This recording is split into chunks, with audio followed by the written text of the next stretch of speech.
Tahukah kamu, makhluk yang paling sering kamu usir justru lebih jujur menjalani takdirnya daripada manusia.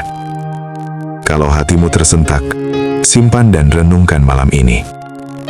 Kita merasa suci, tapi menolak belajar dari yang kita anggap hina. Padahal bisa jadi, yang paling taat pada takdir bukan manusia, melainkan lalat.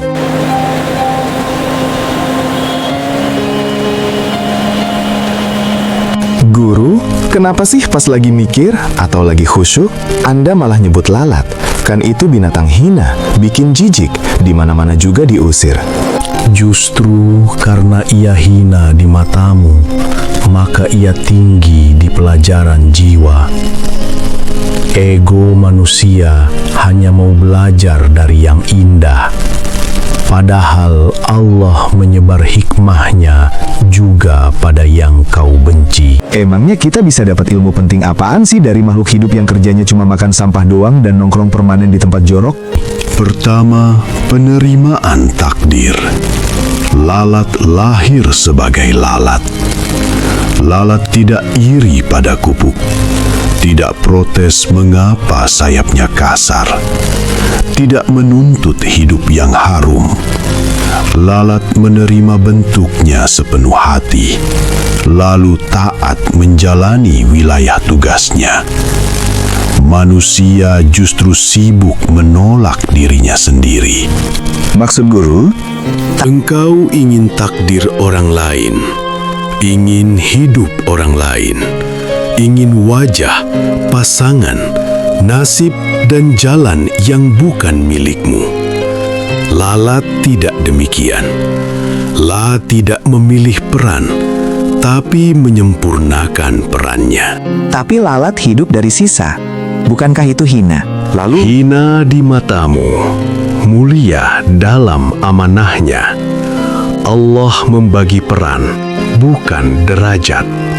Yang engkau jijiki justru menjaga keseimbangan ciptaan. Tanpa lalat, dunia akan busuk oleh sisa yang tak terurai.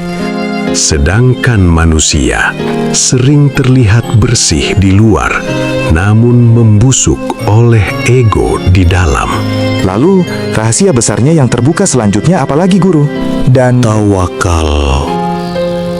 Lalat tidak menimbun, tidak menyimpan masa depan. Lah hidup dari apa yang Allah sediakan hari ini. Jika ada, ia hidup.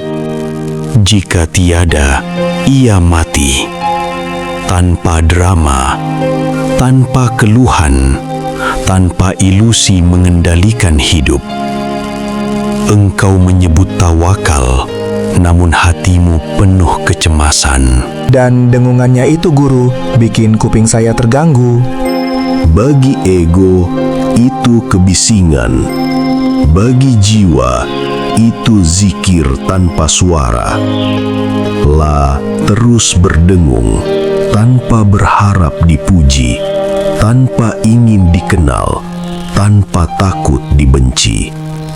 Bandingkan dengan manusia, ibadahnya ingin dilihat, amalnya ingin diakui, doanya ingin segera dibayar. Apakah itu sebabnya manusia sering jauh dari Tuhan? Bukan karena dosanya besar, melainkan karena ia merasa lebih suci daripada pelajaran yang Allah kirim lewat makhluk hina. Siapa menolak hikmah karena pembawanya remeh, sesungguhnya sedang menutup pintu makrifat dengan tangannya sendiri. Jadi, jika lalat hinggap di hadapan saya, Usir egomu dulu, bukan lalatnya. Lalu tanyakan pada hatimu, sudahkah aku setulus lalat, menerima takdirku, dan setia menjalani peranku, tanpa banyak tuntutan kepada Tuhan?